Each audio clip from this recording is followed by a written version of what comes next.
આપણે આગળ વાત કરી હતી કે રુધિરરસ છે એના સિવાય રુધિર કોષો પણ આવેલા છે. એમાં 3 પ્રકારના કોષો હતા: રક્તકણ, શ્વેતકણ, ત્રાકકણિકાઓ.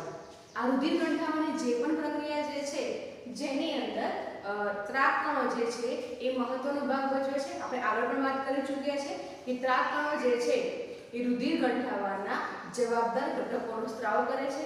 રાઈટ. હવે અહીંયા જોઈશું કે કોઈ પણ ઈજા કે ઘાની પ્રતિક્રિયા સ્વરૂપે જ્યારે કશું વાગે છે કે ઘા પડે છે એની પ્રતિક્રિયા સ્વરૂપે થ્રોમ્બોપ્લાસ્ટીનું નિર્માણ થાય છે. ઓકે. અને રુધિર ગંઠાઈ જાય છે. एक्चुअली આપણે વાત કરી કે ત્રાકકણિકાઓ જે છે એ થ્રોમ્બોપ્લાસ્ટીનું નિર્માણ કરે છે અને અંતે રુધિર ગંઠાઈ જાય છે. હવે થ્રોમ્બોપ્લાસ્ટીન જે છે એ નિર્માણ પામે છે, એના ક્રમશઃ તબક્કા છે. ત્યારબાદ તેઓ નિર્માણ પામે છે. ઓકે. અને શું હશે કે રુધિર ગંઠાઈ જાય છે અને અંતે રક્તસ્રાવ જે છે એ અટકી જાય છે. એટલે ઘામાંથી લોહી વહેતું અટકી જાય છે.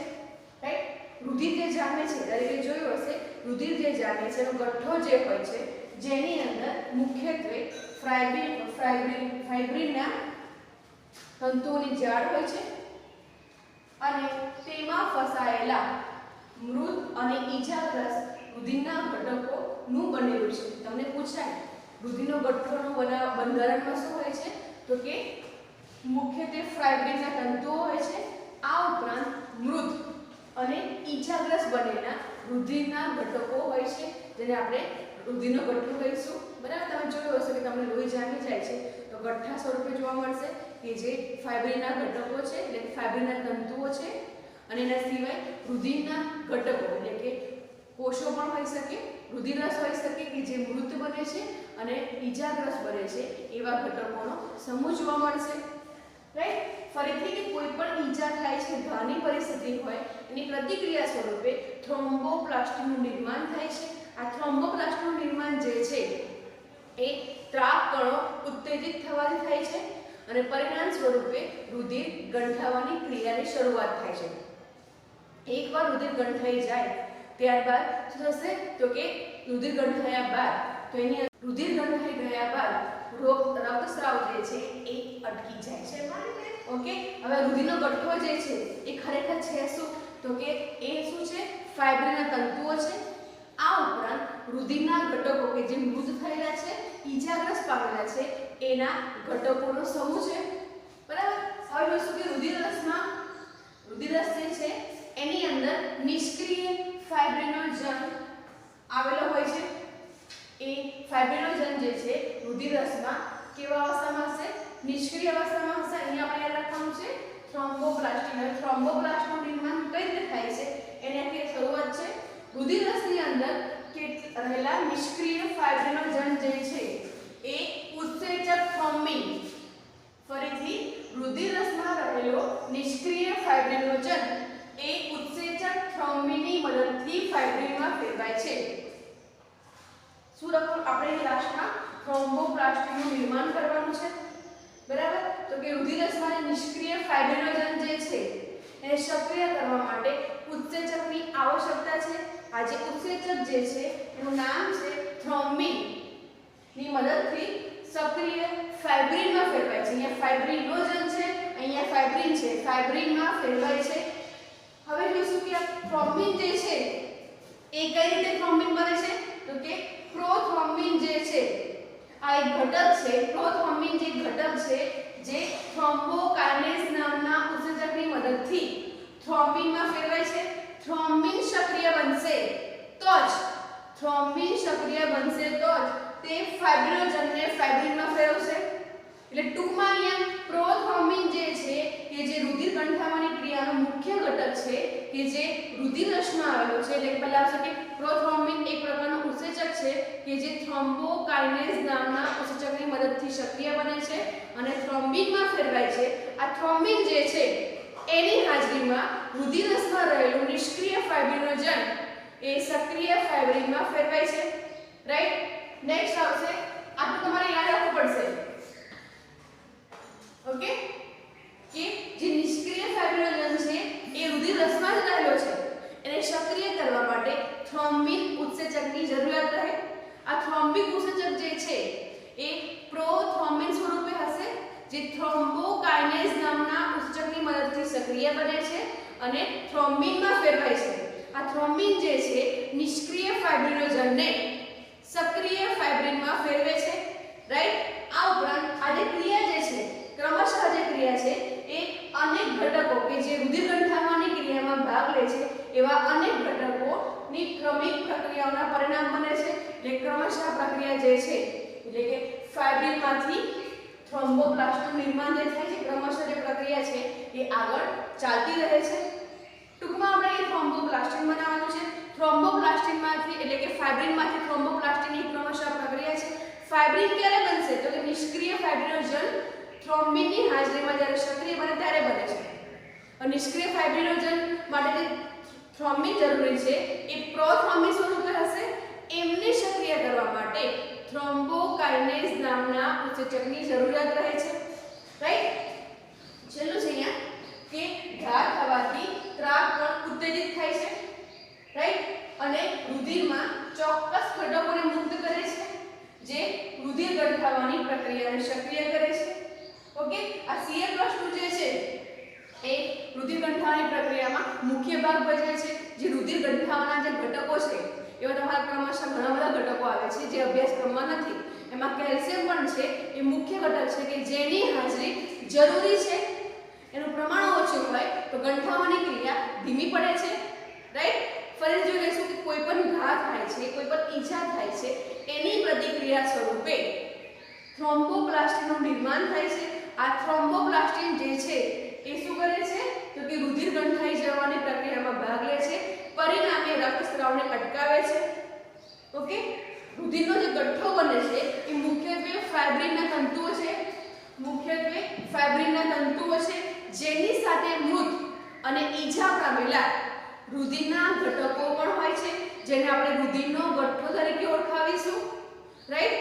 હવે અહીંયા છે કે રુધિર રસમાં જે નિષ્ક્રિય ફાઇબ્રિનોજન જે છે એને સક્રિય કરવા માટે થ્રોમ્બિન નામના ઉત્સેચકની જરૂરિયાત રહે છે. આ થ્રોમ્બિન જે છે એ પ્રોથ્રોમ્બિન એક ઘટક છે જેમાં થ્રોમ્બોકાઇનેઝ નામના ઉત્સેચકની હાજરીમાં તે થ્રોમ્બિનમાં ફેરવાય છે. રાઈટ. આ થ્રોમ્બિન જે છે નિષ્ક્રિય ફાઇબ્રિનોજનને સક્રિય ફાઇબ્રિનમાં ફેરવે છે. ક્રમશઃ પ્રક્રિયા આગળ ચાલે છે. અંતે થ્રોમ્બોપ્લાસ્ટિનનું નિર્માણ થાય છે અને રુધિર ગંઠાવવાની પ્રક્રિયા સ્ટાર્ટ થાય છે અને પરિણામ સ્વરૂપે રક્તસ્રાવ જે છે એ અટકી જાય છે અને ઘા થાય છે. આવું કેમ થાય છે કે ઘા થવાથી ત્રાક કણો જે છે એ સક્રિય બને છે અને વિવિધ પ્રકારના ઘટકોનો સ્ત્રાવ કરે છે. પરિણામ સ્વરૂપે અંતે થ્રોમ્બોપ્લાસ્ટિન આ પ્રક્રિયા દ્વારા થ્રોમ્બોપ્લાસ્ટિનનું નિર્માણ થાય છે. ઓકે. અને રુધિર ગંઠાવવાની પ્રક્રિયા શરૂઆત થાય છે. આ તમામ પ્રક્રિયાઓમાં કેવા કેલ્શિયમ જે છે એ પણ રુધિર ગંઠાવવાની પ્રક્રિયામાં મુખ્ય ભાગ ભજવે છે. તે પણ અતિ આવશ્યક છે. અહીં તમને પૂછાય કે રુધિર ગંઠાવવાની પ્રક્રિયા 2 માર્ક્સમાં પૂછાઈ શકે. અહીંયા ક્રમશઃ તબક્કા જે છે એ તમારે લખવા પડશે. ઓકે. દેહજળ જે છે 2 પ્રકારના હતા. પહેલું છે હતું રુધિર. આપણે એના બંધારણ માહિતી મેળવી ચૂક્યા છે. રાઈટ. કે બંધારણમાં મુખ્ય 2 ઘટકો આવેલા છે. એક તો રુધિર કોષો અને બીજું શું આવશે રુધિર રસ. રુધિર કોષો છે એ 3 પ્રકારના હતા. રક્તકણ, શ્વેતકણ, ત્રાક કણિકાઓ. રુધિર રસમાંના ઘટકો વિશે માહિતી મેળવી. હવે ત્યારબાદ જોઈશું આપણે લસિકા. આ બીજું દેહજળ જે છે કે જે અગત્યનો પરિવહનમાં ભાગ ભજવે છે જેને આપણે કહીશું લસિકા. આ લસિકા પ્રવાહી જે છે લસિકા તંત્ર મારફતે શરીરના વિભિન્ન ભાગોમાં વહેંચાય છે. એનું મુખ્ય કાર્ય જે છે તો કે લસિકા જે છે જેની અંદર મુખ્યત્વે જે લિમ્ફોસાઇટ જે આવેલા છે રાઈટ જેને આપણે લસિકા કોષો કહીશું કે જે રોગકારક પ્રતિકારક તંત્રનો મુખ્ય ભાગ ભજવે એટલે કે ટી કોષો અને બી કોષોના નિર્માણમાં જે લિમ્ફોસાઇટ જે છે મુખ્ય ભાગ ભજવે છે જે લસિકા ધરાવે છે. જોઈ લઈએ આપણે રુધિર જ્યારે પેશીઓમાંથી રુધિર કેશિકાઓમાંથી પસાર થાય છે.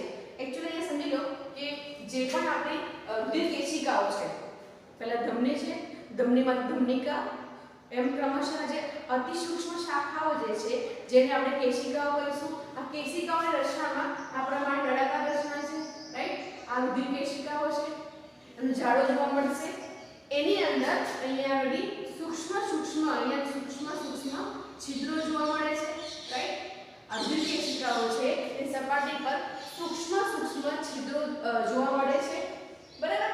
જેને પરિણામે જ્યારે અહીંયાથી રુધિરનું પરિવહન થાય છે, જ્યારે કેશિકામાંથી રુધિરનું પરિવહન થાય છે ત્યારે પ્રવાહી અને અતિ નાના ઘટકો જે છે એ આ કાળામાંથી ઝરે છે, એટલે કે આ સૂક્ષ્મ છિદ્રોમાંથી ઝરે છે। જ્યારે શું આવશે? મોટા કદના પ્રોટીન અને રાસાયણિક ઘટકો સિવાયના પાણી અને પાણીમાં દ્રાવ્ય એવા નાના પદાર્થો, એટલે કે અહીંયા પાણી અને પાણીમાં દ્રાવ્ય એવા નાના પદાર્થો જે છે એ આ કેશિકાઓમાંથી બહાર નીકળે છે। કોણ બહાર નીકળે? મોટા કદના પ્રોટીન અને કેટલાક રાસાયણિક ઘટકો જે છે આ જે રુધિરમાં હાજર છે, જ્યારે કેશિકાઓમાં વહન પામે છે, કેશિકામાં અતિ સૂક્ષ્મ છિદ્રને કારણે આ જે છિદ્રો છે એમાંથી બહાર નીકળે છે અને એની આસપાસ જે છે એ પેશીય કોષો આવેલા હશે, પેશી આવેલી હશે, રાઈટ, બરાબર। અને જે આ બહાર ઝરે છે આ પ્રવાહીને આપણે કહીશું આંતરકોશીય જળ, અથવા તો એ નામ આપીશું આપણે પેશીય જળ। એ લખ્યું છે કે પેશીના કોષોની વચ્ચેની, એટલે કે અહીંયા પેશીના કોષોની વચ્ચેની જગ્યામાં બહાર નીકળે છે। શું બહાર નીકળે છે? રુધિર કેશિકામાંથી જ્યારે રુધિરનું પરિવહન થાય છે, આ રુધિર કેશિકાઓમાં અતિ સૂક્ષ્મ છિદ્રોની હાજરી જોવા મળે છે।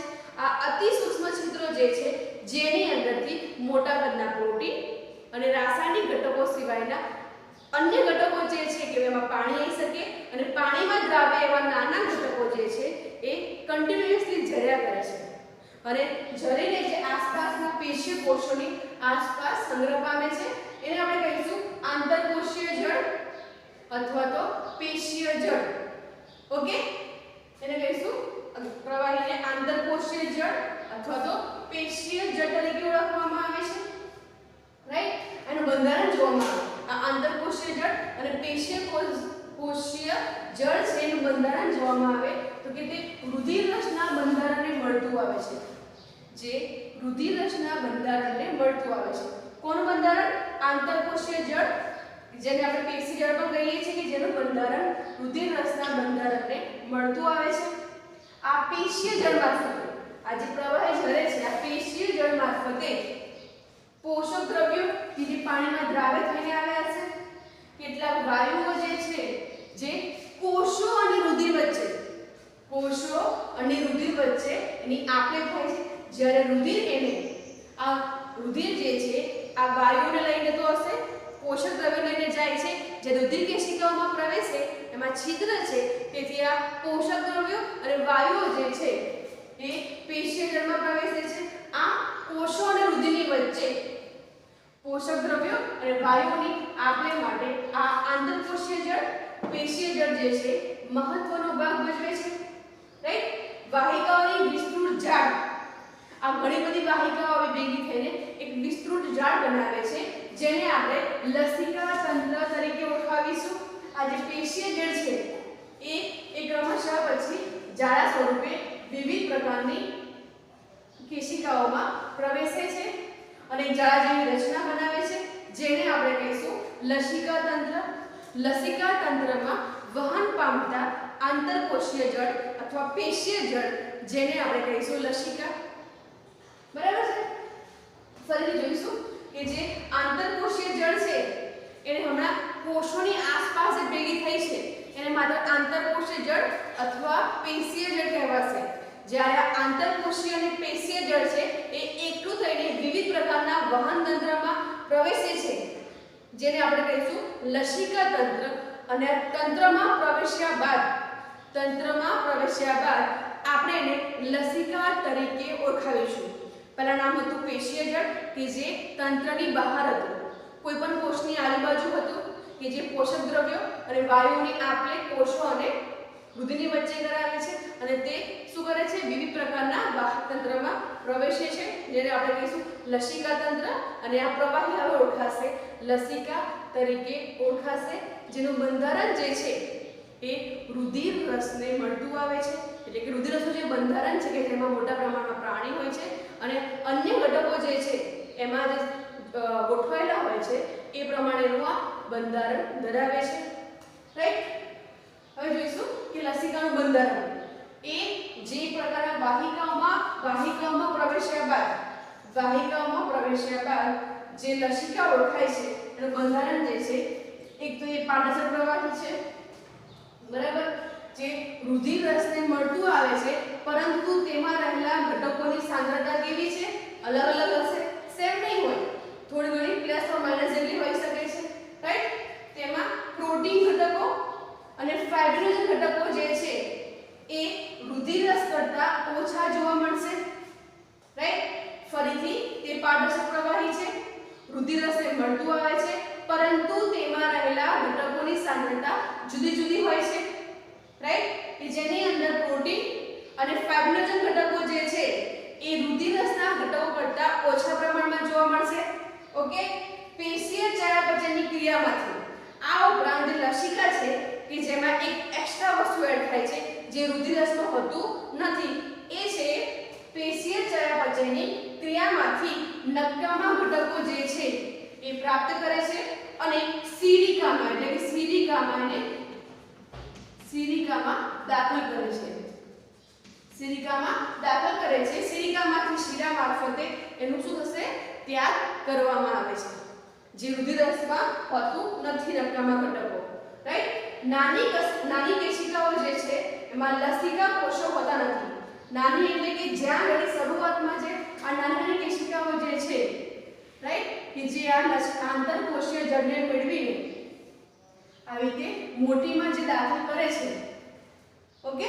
તો આ નાની કેશિકાઓ છે એમાં લસિકા કોષો હોતા નથી, પરંતુ લસિકા જે છે એ લસિકા ગાંઠોમાં જ્યારે પ્રવેશે છે, લસિકા ગાંઠો એ લસિકા તંત્રનો ભાગ છે, એમાં પ્રવેશે છે, ત્યારબાદ તેમાં લિમ્ફોસાઇટ કે જે 99% જેટલા છે કે જે રોગ પ્રતિકારક તંત્રનો મુખ્ય ઘટક છે, કે જે ટી કોષો અને બી કોષો જે છે એનું નિર્માણ કરે છે, જે 99% જેટલા લસિકા ગાંઠોમાં પ્રવેશ્યા બાદ એમાં એડ થાય છે. જ્યારે 1% જે છે એ રક્તકણો છે, બરાબર, અને ત્યારબાદ ઇઓસિનોફિલ્સ છે. આ બધું જ જે છે આ લસિકામાં ઉમેરાય છે. રાઈટ. અને એનું કાર્ય જોવામાં આવે તો કે રોગ પ્રતિકારકતા માટે જવાબદાર છે. એક તો મેં તમને કીધું કે લિમ્ફોસાઇટ જે આવેલા છે કે જે ટી કોષો અને બી કોષોનું નિર્માણ કરે છે, એટલે અહીંયા રોગ પ્રતિકારકતા માટે જવાબદાર છે. સેકન્ડ જે છે પોષક દ્રવ્યો અંતઃસ્ત્રાવનું જે વહન થાય છે, એ લસિકા મારફતે થાય છે. રાઈટ. આંતરડામાં જે રસાયણકણો આવેલા છે જેની અંદર આ લસિકા જે છે એ ચરબીનું શોષણ કરાવે છે. આનું કાર્ય જે છે એ મોસ્ટ અને પીરેસે લસિકાના કાર્યો 3 તો રોગ પ્રતિકારક માટે જવાબદાર છે. બીજું કે પોષક દ્રવ્યો અંતઃસ્ત્રાવનું વહન કરાવે છે. ત્રીજું જે છે કે આંતરડામાં જે રસાયણકણો આવેલા છે તેમાં રહેલું લસિકા જે છે ચરબીના પાચન એટલે કે શોષણ સાથે સંકળાયેલું છે. ફરી એકવાર જોઈ લઈએ કે લસિકા શું છે? તો કે જ્યારે રુધિર જે છે મોટી શિરાઓ ધમનીઓમાંથી ક્રમશઃ સૂક્ષ્મ કેશિકાઓમાં વિભાજિત થાય છે. જ્યારે રુધિર એમાંથી પરિવહન પામે છે, આ સૂક્ષ્મ રુધિર કેશિકાઓ જે છે તેમાં અતિ સૂક્ષ્મ છિદ્રો આવેલા છે. આ છિદ્રોમાંથી રુધિરમાં રહેલા મોટા પ્રોટીન અને રાસાયણિક ઘટકો સિવાયના પાણીમાં દ્રાવ્ય અને પાણી જેવા ઘટકો જે છે એ ક્રમશઃ ઝર્યા કરે છે, જે આસપાસ પેશીના કોષો ને આસપાસ એ એકઠા થાય છે. આપણે એને કહીશું આંતરકોષીય જળ અથવા તો પેશીય જળ તરીકે ઓળખાવીશું. આ પેશીય જળ જે છે એ આગળ જઈને વિવિધ પ્રકારના જાડા સ્વરૂપના તંત્રમાં વહન પામે છે, જેને આપણે કહીશું લસિકા તંત્ર. લસિકા તંત્રમાં જે પ્રવાહી જે પેશીય જળ વહન પામે છે હવે તે લસિકા તરીકે ઓળખાશે. જ્યારે તંત્રની બહાર હોય તો એને આપણે આંતરકોષીય જળ કહીશું. તંત્રની બહાર અંદર હોય તો કહીશું આપણે એને લસિકા તરીકે ઓળખાવીશું. લસિકાનું જે બંધારણ છે એ રુધિર રસના બંધારણને મળતું આવે છે. તે પારદર્શક પ્રવાહી છે અને જેમાં રુધિરરસના જે ઘટકો છે એના કરતા સાંદ્રતા અલગ અલગ હશે, જેવી કે પ્રોટીન અને ફાઇબર ઘટકો જે છે એ ઓછા હશે.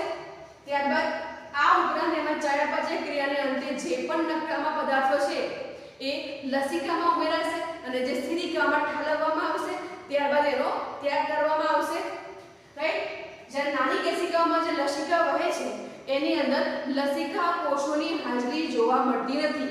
બે પ્રકારના કોષો છે, ટી કોષો, બી કોષો, કે જે નાની કેશિકાઓમાં નહીં જોવા મળે, પરંતુ નાની કેશિકા જ્યારે મોટે જે લસિકા જે છે લસિકાનું બંધારણ જે હશે એની અંદર લસિકા ગાંઠોમાં પ્રવેશ્યા બાદ તેની અંદર લિમ્ફોસાઇટ કે જે લસિકા કોષો છે જે 99% 1% રક્તકણો જે છે એ ઉમેરાશે. કાર્યની વાત કરવામાં આવે તો કે રોગ પ્રતિકારકતા માટે જવાબદાર છે. આ ઉપરાંત પોષક દ્રવ્યો, અંતઃસ્રાવ વગેરેના વહન માટે જરૂરી